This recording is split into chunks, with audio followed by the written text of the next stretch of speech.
The bridge of the Coalition flagship Mercy's End shook violently as another plasma blast struck its weakening shields. Admiral Velnara gripped the command rail with all four of her chitinous hands, her compound eyes tracking the dozen red indicators that screamed across her tactical display. Outside the viewport, stars wheeled as her helmsman tried desperately to keep the Zathran bioships from flanking their position. Shield strength at 18%, her tactical officer reported, his voice steady despite the fear scent leaking from his glands. We cannot take another direct hit. Velnara clicked her mandibles in frustration. 3 months ago, she had commanded a fleet of 300 warships. Now barely 40 remained operational, and most of those were limping wrecks held together by emergency welds and prayer. Behind her defensive line, 40 million refugees crammed into transport vessels built to carry half that number. They had nowhere left to run. The Zathran swarm had appeared without warning at the edge of Coalition space, a writhing mass of biological ships that consumed everything in their path. 17 star systems had fallen in less than 100 days. The swarm didn't negotiate. It didn't take prisoners. It simply absorbed all organic matter it encountered, growing stronger with each world it devoured. Admiral, the Steadfast Honor is breaking formation, her communications officer announced. They're moving to intercept the swarm's vanguard. Velnara's antennae drooped. The Steadfast Honor was a Vorian heavy cruiser, its shields already compromised and its engine pods trailing plasma. She knew what its captain was doing. He was buying them time with his life. All ships hold position, she ordered, her voice translator rendering her clicks and whistles into Coalition standard. Do not break formation. Honor the Steadfast Honor's sacrifice by protecting those behind us. She watched as the Vorian cruiser accelerated toward the nearest bioship, a massive creature of chitin and exposed muscle that pulsed with sickly green light. The cruiser's remaining weapons fired in a continuous barrage, tearing chunks from the bioship's hide. Then both vessels disappeared in a brilliant flash as the Steadfast Honor's reactor went critical. The explosion bought them perhaps 10 minutes, maybe 15. Velnara had joined the Coalition Defense Force 40 years ago, climbing through the ranks with distinction. She had fought pirates, negotiated border disputes, and kept the peace across dozens of systems. But nothing in her training had prepared her for this. The Zathran were not an enemy that could be reasoned with or intimidated. They were a force of nature as unstoppable as a collapsing star. Her thoughts drifted to the Coalition Council, safe in their chambers on Haven's Rest, 5 jumps behind the lines. She had received their latest transmission an hour ago. They were debating surrender terms. The idea was absurd. The swarm didn't want terms, but desperation made fools of even the wisest leaders. Admiral, her sensor operator called out, his fur standing on end in agitation. We're detecting multiple Zathran convergence patterns. They're preparing for a final push. Velnara looked at her tactical display.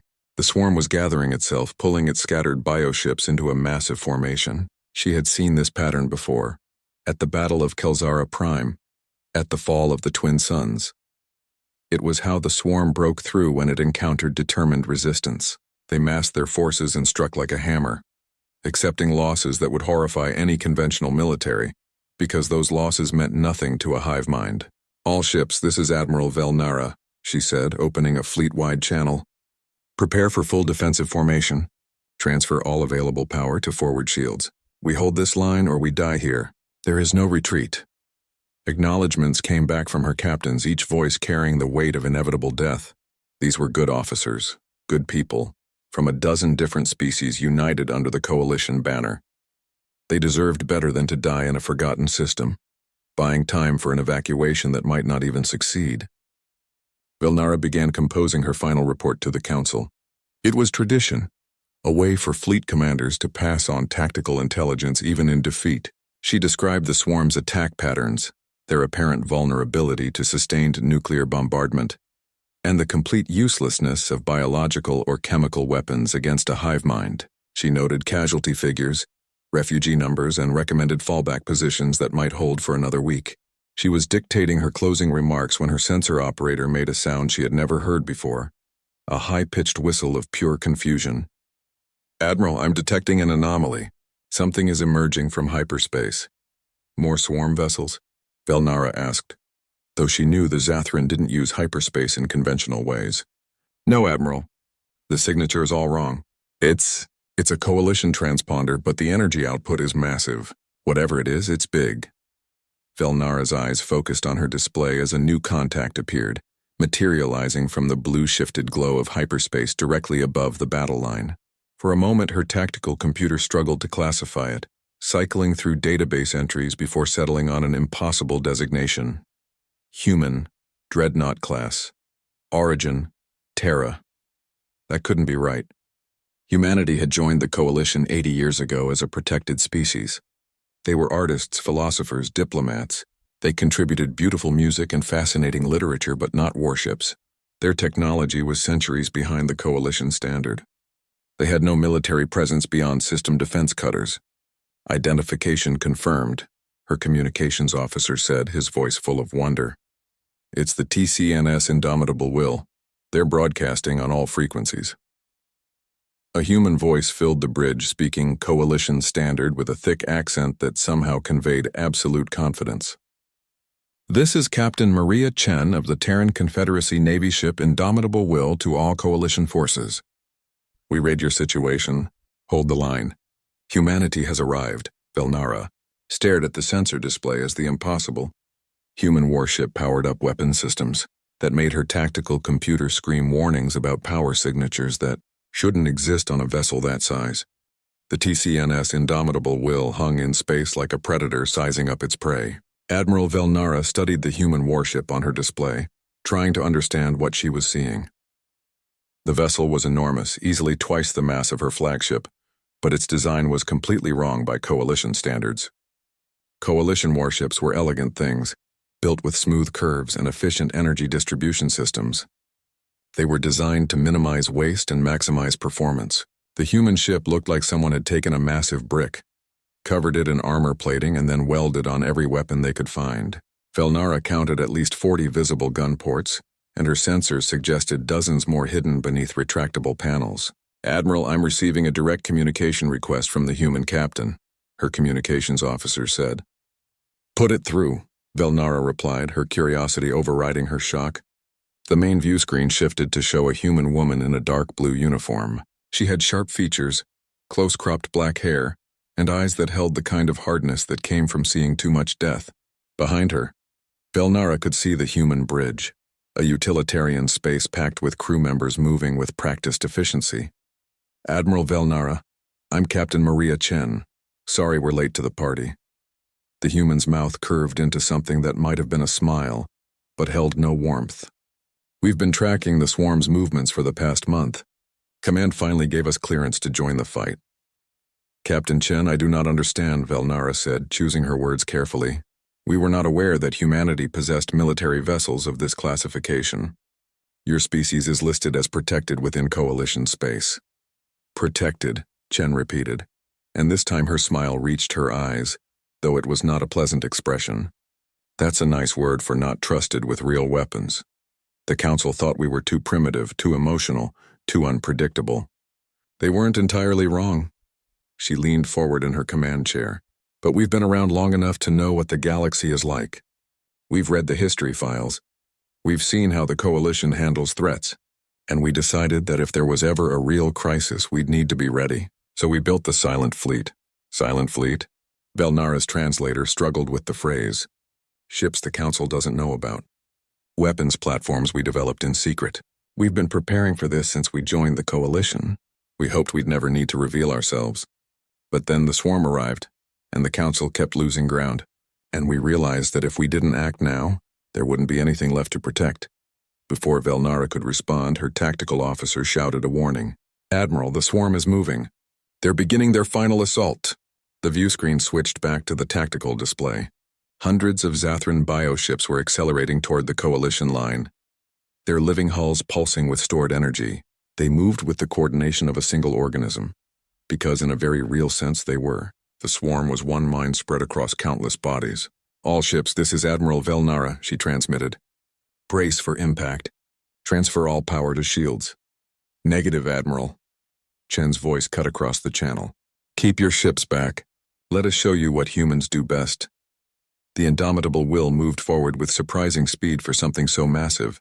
As it cleared the Coalition defensive line, panels along its hull retracted, revealing rows of weapons that looked more like industrial equipment than military hardware. "Firing solution acquired," Chen announced over the open channel. "All batteries commence firing. Let's show these things why Earth spent 10,000 years perfecting the art of killing." The human warship opened fire, and Velnara's understanding of modern combat shattered. Coalition weapons were precise instruments, focused energy beams that surgically destroyed targets with minimal collateral damage. The human weapons were something else entirely. Railguns threw magnetically accelerated projectiles at a significant fraction of light speed, each round hit with the force of a small nuclear weapon, tearing through bioship hulls and continuing through to strike targets behind them. Nuclear-pumped lasers carved burning lines across space, boiling away armor and flesh with equal efficiency. Antimatter-tipped missiles streaked toward Zathran vessels, detonating with blasts that registered on sensors like miniature stars being born. The swarm's vanguard simply ceased to exist. 20 bioships died in the first 30 seconds of engagement. But the swarm didn't retreat or hesitate. It pressed forward, absorbing losses that would have broken any conventional fleet. Bioships fired back with organic plasma weapons and acid sprays that ate through metal. The indomitable Will's shields flared and buckled under the assault. "Hull breaches on decks 12 through 15, Chen reported calmly as if she were discussing the weather. "Sealing affected sections. Damage control teams responding. Continue firing." Velnara watched in fascination as the human ship traded blows with the swarm, taking terrible damage but refusing to give ground. The indomitable Will didn't try to dodge or maneuver gracefully. It simply absorbed punishment and returned it 100-fold. The human approach to combat was brutally simple. They built their ships to take horrific damage and keep fighting, then armed them with enough firepower to destroy anything in range before they went down. "Admiral Velnara, recommend you reform your defensive line," Chen said, her face appearing on a smaller screen while the battle raged on the main display. "We'll thin them out, but we can't hold forever. Going to need your people to cover our flanks." "Understood, Captain," Velnara replied. She began issuing orders, coordinating her battered fleet with the human warship. Chen was right. The indomitable Will was devastating, but it was also taking horrible punishment. Whole sections of its hull were now exposed to vacuum, and several weapon batteries had gone silent. Yet the humans kept fighting. Every time Velnara thought the ship must surely fall back, it pushed forward instead, its remaining weapons blazing. "Captain, why are you doing this?" Velnara asked during a brief lull in the combat. "Your ship is dying. You could jump away, regroup." Chen was quiet for a moment. When she spoke, her voice was soft. 5 years ago, the swarm hit a human colony world called New Shanghai. They killed 800,000 people before we could evacuate. My family was there. My husband. My daughter. She was 6 years old. The captain's eyes hardened. "We fight because we've learned what happens when you don't. We fight because someone has to. And we fight because every life we save today is worth whatever it costs us." Another wave of Zathran bioships emerged from the depths of space. The battle was far from over. "All weapons, adjust targeting," Chen ordered. "Let's make them pay for every inch." The battle had been raging for 4 hours, and Admiral Velnara was starting to understand how humans thought about war. It wasn't the elegant dance of coalition naval doctrine, where fleets maneuvered for advantage and struck at weak points. Human combat was something rawer, more primal. It was organized violence executed with cold precision. The indomitable Will now looked like it had been through a shredder. Entire sections of its hull had been torn away, exposing the internal structure. Atmosphere vented from a dozen breaches, creating frozen clouds that sparkled in the light of distant stars. But the ship kept fighting, its remaining weapons firing in carefully coordinated patterns that Captain Chen orchestrated like a brutal symphony. "Admiral, the humans are deploying auxiliary craft," Velnara's tactical officer reported. She watched as launch bays along the indomitable Will's flanks opened, releasing swarms of small attack craft. These weren't the automated drones the coalition preferred. Each one had a living pilot, a human being who was willingly flying into the heart of the swarm. The human fighters moved with aggressive confidence, weaving through Zathran formations and striking at what Velnara's tactical computer identified as sensory organs and coordination nodes. They flew closer to the bioships than any coalition pilot would dare, sometimes mere meters from acidic hulls that could dissolve their craft in seconds. "They're insane," her helmsman muttered. "No," Velnara said quietly. "They're committed. There's a difference." She had been coordinating with Captain Chen throughout the battle, and the human woman had proven to be a brilliant tactical thinker. Chen didn't just react to swarm movements. She anticipated them, setting traps and forcing the enemy into kill zones where coalition and human weapons could achieve maximum effect. Her approach combined human aggression with coalition precision, creating something neither side could have achieved alone. "Captain Chen, I'm detecting a massive energy signature," Velnara transmitted. "Something large is approaching from the swarm's rear position." The tactical display updated, and what appeared made Velnara's blood run cold. A Bio-Titan was entering the combat zone, a living ship the size of a small moon. Its bulk dwarfed everything else on the battlefield. The swarm had deployed these creatures only twice before, and both times they had broken through coalition defenses within hours. "I see it," Chen replied, her voice tight. "That's not good. Velnara, you need to get your ships and those transports away from here. That thing is heading straight for the refugee convoy." "What about your ship?" Velnara asked. "We're going to stop it." "Captain, that's impossible. Our combined firepower won't even scratch something that massive." Chen's face appeared on Velnara's screen, and the Admiral saw something in the human's expression that transcended species boundaries. It was determination, mixed with sorrow, the look of someone who had already made peace with what was about to happen. "Admiral, humanity learned a long time ago that sometimes the impossible is the only option left.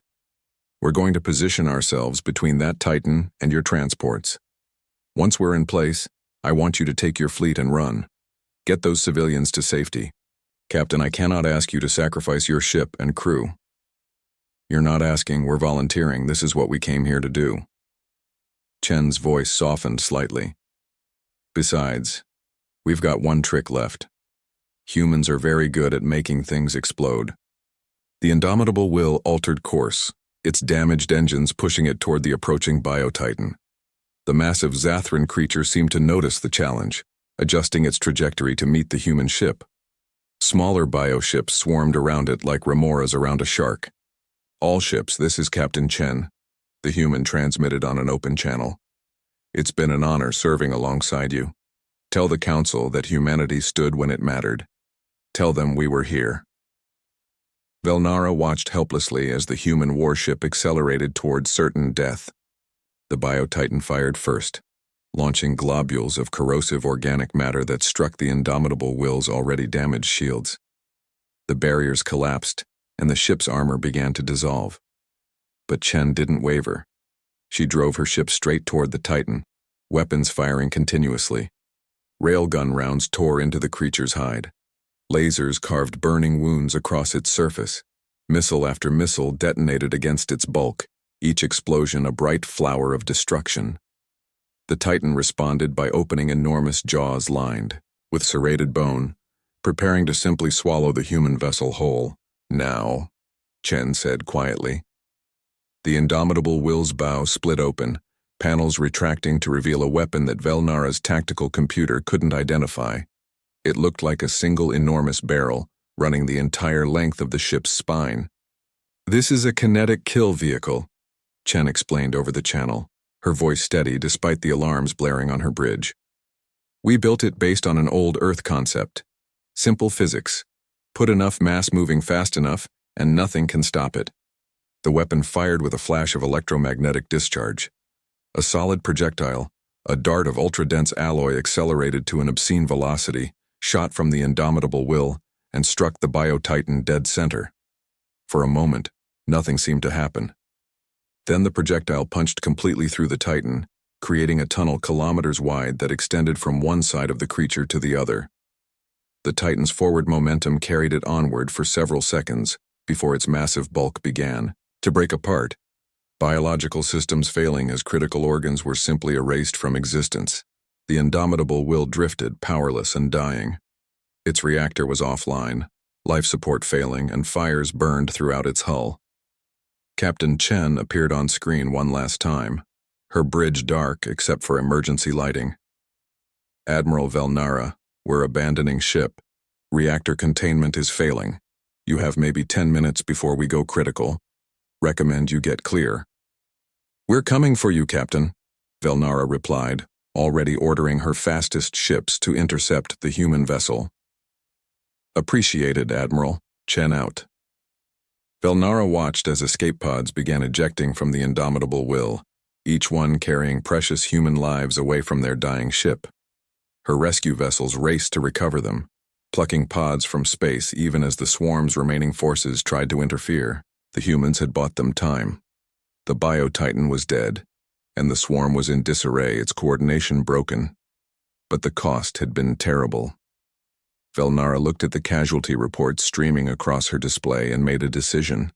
She opened a channel to the Coalition Council, 5 jumps away on Haven's Rest. "This is Admiral Velnara to the Council. I am formally requesting that humanity be redesignated from protected species status. They have more than earned their place as defenders of the Coalition. What they did here today, we owe them a debt that cannot be repaid." On her tactical display, the Indomitable Will finally succumbed to its wounds, its reactor going critical in a final blaze of light that lit up the battlefield like a second sun. 3 hours after the Indomitable Will's destruction, Admiral Velnara stood on her bridge and watched something impossible happen. More human ships were arriving. They emerged from hyperspace in perfect formation, destroyers, cruisers, and carriers, all bearing the same utilitarian design philosophy as the Indomitable Will. At their center was a massive vessel that made even that lost dreadnought look small.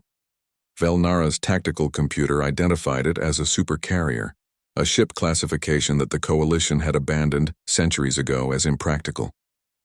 "This is Fleet Admiral Jackson Hayes of the Terran Confederacy Navy ship Terran Defiance to all Coalition forces," a deep voice announced. "We're here to finish what Captain Chen started. All human vessels assume combat formation. Let's show the swarm why humanity doesn't back down." Velnara quickly established a direct line to Hayes. The human admiral appeared on her screen, an older man with dark skin, gray hair, and the weathered look of someone who had spent decades in command. Unlike Chen's raw intensity, Hayes projected calm authority. "Admiral Hayes, we were not aware that humanity possessed such a fleet," Velnara said, trying to keep her voice steady. "That was the point, Admiral," Hayes replied. "The silent fleet exists because we learned a hard lesson a long time ago. Peace is precious, but it only survives when good people are willing to fight for it. The Coalition gave us that peace 80 years ago, protected us while we developed. Now it's our turn to return the favor." "But why keep your military capabilities secret?" Velnara asked. Hayes's expression grew somber. "Because we're dangerous, Admiral. Humanity spent 10,000 years perfecting warfare on Earth. We nearly destroyed ourselves multiple times. When we joined the Coalition, we saw species that had mostly grown beyond that kind of violence. We didn't want to scare you, and honestly, we were afraid of what we might become if we fully militarized again." He gestured to the fleet around him. "But we also knew that the galaxy isn't always kind. So we compromised. We built a defensive force in secret, trained our people, and hoped we'd never need to reveal it. The swarm changed that calculation. A priority transmission interrupted their conversation. The Coalition Council was demanding answers. Velnara forwarded the communication to Hayes, who listened patiently as counselors from a dozen species expressed shock, outrage, and confusion at the sudden appearance of a human battle fleet. "Honored counselors," Hayes said when they finished, "I understand your concerns. Yes, humanity built military vessels without permission. Yes, we violated the terms of our protected species status. But right now, the swarm is destroying everything you've built, and we're offering to help stop them. I suggest we have the political argument after we've won the war." A Tueler counselor, her crystalline form shimmering with agitation, spoke up. "You expect us to simply accept this deception? To trust weapons we knew nothing about?" "No, counselor," Hayes replied, his voice hardening. "I expect you to be practical. Captain Chen died buying time for 40 million refugees to escape. 12,000 human crew members sacrificed themselves today for people they'd never met, from species that considered them too primitive to be trusted with real weapons. We didn't do that for gratitude. We did it because it was right." He leaned forward, his eyes intense. "Now you can debate our methods and our secrecy all you want, after we've saved your civilization. Or you can work with us right now and maybe survive what's coming. Your choice. The council chamber fell silent. Finally, the Vox Prime, the nominal leader of the coalition, spoke. Very well, Admiral Hayes, we accept your assistance. Coordinate with Admiral Velnara and drive back the swarm. But understand that there will be a reckoning once this crisis is resolved. Understood, Vox Prime, Hayes replied. We'll worry about the reckoning later. Hayes out. The human admiral turned his full attention to Velnara. All right, Admiral, let's plan a counteroffensive. What's our strategic situation? Over the next hour, Velnara and Hayes coordinated their forces. The Admiral was impressed by how quickly the human integrated coalition tactics with his own doctrine. Human stealth vessels, ships designed for electronic warfare and infiltration, began mapping swarm logistics lines. Human carriers launched waves of strike craft to harass Zathran formations and keep them off balance, and the heavy human warships formed a defensive line that held steady, despite taking punishing fire. The swarm operates on a network model, Hayes explained as they reviewed tactical data. They have local command nodes that coordinate regional forces, all connected back to a central nexus. If we can identify and destroy enough nodes, we can fragment the swarm into isolated pockets that are much easier to defeat. But the nodes are protected by massive bioship formations, Velnara countered. We've tried targeting them before and suffered horrible casualties. That's because you were trying to fight through them, Hayes said with a slight smile. We're going to go around them. The human stealth vessels had located 3 major swarm command nodes in the local region. Hayes proposed a bold plan. Use coalition forces as a distraction while human strike teams infiltrated swarm territory and destroyed the nodes from within. It was risky, but Velnara had come to trust human tactical judgment. The operation launched 6 hours later. Coalition ships engaged the swarm's main formations in a fierce battle that drew their attention. While the enemy focused on this threat, human infiltration teams moved through the gaps in their formation, using electronic countermeasures to avoid detection. Velnara watched on her tactical display as human strike craft approached the first command node, a massive biostructure that pulsed with neural activity. The humans hit it with every weapon they had, overwhelming its defenses before the swarm could respond. The node collapsed, and immediately, Zathran forces in that sector became disorganized and erratic. 2 more nodes fell over the next 3 hours. The swarm was fracturing, losing its coordinated assault capability. Individual bioships fought desperately, but without the strategic coordination that made the swarm so dangerous. In the midst of the battle, Velnara found herself fighting alongside Captain Maria Chen, who had survived her ship's destruction and immediately volunteered to pilot one of the strike craft recovered from the Indomitable Will. The human woman was fearless, diving into situations that made Velnara's tactical computer scream warnings. Captain Chen, your fighter is taking heavy damage, Velnara transmitted. Fall back to the Mercy's End for repairs. Negative, Admiral, Chen replied, her voice strained but determined. Still got weapons, still got engines. That's good enough. A Zathran bioship latched onto Chen's fighter with a grappling tendril, trying to pull her into its maw. Without hesitation, Chen fired her remaining missiles point blank, destroying both the bioship and badly damaging her own craft in the explosion. She pulled free of the wreckage, her fighter trailing sparks and venting atmosphere, but still flying. Crazy human, Velnara muttered, but there was admiration in her voice. I heard that, Chen replied with a laugh. We preferred determined. Now come on, Admiral, we've got a war to win. 3 weeks after the Battle of Kelzara, Admiral Velnara stood in the Hall of Remembrance on Haven's Rest, surrounded by thousands of beings from across the coalition.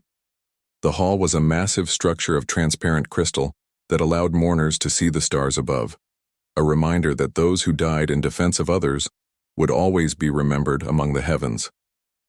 The memorial service was for all the fallen, coalition and human alike.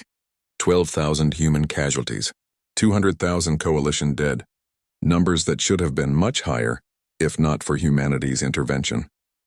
The swarm was now in full retreat, broken by the combined offensive. Scattered remnants still posed threats, but the existential danger had passed. Captain Maria Chen stood at the central podium addressing the assembled mourners. She wore her formal uniform, the dark blue fabric decorated with medals she had earned in a war the coalition hadn't even known humans were preparing for. Her voice, translated into dozens of languages, carried to every corner of the hall. We gathered today not to celebrate victory but to honor sacrifice, Chen began. Every being who died in this war made a choice. They chose to stand between destruction and those who couldn't defend themselves. They chose duty over survival. They chose to fight so that others might live. She paused, her eyes scanning the crowd. I lost my family to the swarm 5 years ago. When I joined the Terran Confederacy Navy, I thought I was joining for revenge. But Captain Hayes taught me something important. We don't fight because we hate what's in front of us. We fight because we love what's behind us. Velnara listened from her position of honor near the front. She had come to deeply respect Chen over the past weeks. The human woman had proven herself not just as a warrior, but as a leader who genuinely cared about every life under her protection, regardless of species. The people we lost today, human, Kitik, Vorian, Tular, and dozens of other species, they died protecting that love, Chen continued. They died defending families they would never meet, children they would never see grow up, and futures they would never experience. That is the highest calling any being can answer. Her voice grew stronger. Let the swarm hear this across the galaxy. Let every threat to peace understand what they face. We are the coalition, and we do not abandon our own. We stand together, fight together, and when necessary, die together. And we will never ever surrender. The hall erupted in applause, clicks, whistles, and sounds of approval from a dozen species. Velnara found herself making the chittering sound her people used to express profound respect. After the ceremony, Chen and Velnara met privately in a quiet garden adjacent to the hall. They sat on a bench overlooking a lake that reflected the setting sun. Two warriors from different worlds finding common ground. The council officially redesignated humanity today, Velnara said. You're no longer a protected species. The new classification is Defender Species with full military partnership status. Chen smiled slightly. We didn't do this for a title. I know, Velnara replied. But it matters. It means the coalition recognizes what you've done, what you sacrificed. They sat in comfortable silence for a moment. Finally, Chen spoke. Can I tell you something, Admiral? Something I didn't say in the speech? Of course. We built the Silent Fleet because we were afraid, Chen admitted. Earth's history is full of wars, genocides, terrible things we did to each other. When we joined the coalition and saw how peaceful most species were, we worried about ourselves. What if we were just naturally violent? What if we couldn't change? She looked up at the stars beginning to appear in the darkening sky. But then the swarm came and we realized something. Our capacity for violence isn't a flaw, it's a tool. What matters is how we use it. We learned to be warriors so that others wouldn't have to be. Velnara's antennae twitched thoughtfully. That's a profound philosophy.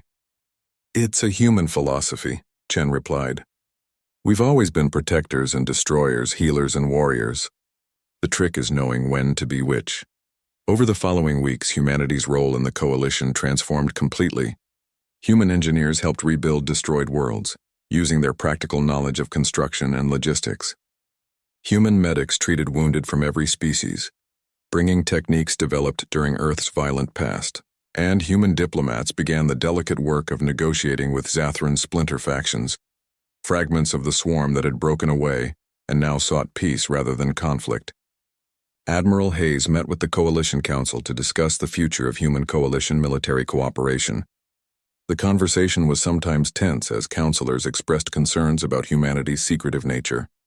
But Hayes patiently explained human reasoning and offered full transparency going forward. We're not perfect, Hayes told the assembled leaders. We made mistakes. We should have trusted you with the truth about our capabilities, but we were trying to protect both you and ourselves from what we might become. Now we know better. Now we understand that transparency and trust are the only way forward. The Vox Prime accepted his words with cautious optimism. Very well, Admiral Hayes. Let us build a new relationship based on honesty and mutual respect. The coalition needs defenders, and humanity has proven themselves worthy of that role. 6 months after the Battle of Kelzara, Velnara visited Earth for the first time. She was amazed by humanity's homeworld, a vibrant planet of incredible diversity, both biological and cultural. Hayes gave her a personal tour, showing her historical sites that explained humanity's complex past. They stood together at a memorial dedicated to one of Earth's ancient wars, a conflict that had killed millions and nearly destroyed continents. This is who we were, Hayes said quietly. And this is why we fight so hard to protect peace now. We know what war cost. We've paid that price in full. Velnara understood then. Humanity's strength didn't come from superior technology or tactical brilliance alone. It came from their history, their mistakes, and their determination never to repeat them. They had transformed their capacity for destruction into a shield for others. As she prepared to return to Coalition space, a young human child approached her in the spaceport. The girl held out a drawing, a crude but heartfelt picture of a Chitik and a human standing together under a sky full of stars. "Thank you for being friends with us," the child said simply. Velnara accepted the drawing with all the solemnity it deserved. "Thank you for standing with us when it mattered most." On her flagship during the journey home, Velnara kept that drawing displayed prominently on her bridge. It reminded her of what they had fought for, what humanity represented, and what the Coalition could become. The Silent Fleet no longer existed. It had been integrated fully into Coalition defense forces, its ships and crews now operating openly. Human vessels patrolled the borders, watchful and ready, while behind them the galaxy slowly healed from the swarm's devastation. And on quiet nights when Velnara looked at the stars, she thought about the indomitable will in its crew, who had sacrificed everything so that others might live. They had been humanity's gift to the galaxy, proof that even the most violent species could learn to fight not for conquest, but for love. The galaxy had learned an important lesson. When the darkness came, when all hope seemed lost, humanity would be there, not because they loved war, but because they loved peace enough to defend it with everything they had. They were warriors, yes, but more importantly, they were protectors. And the galaxy was safer for their presence.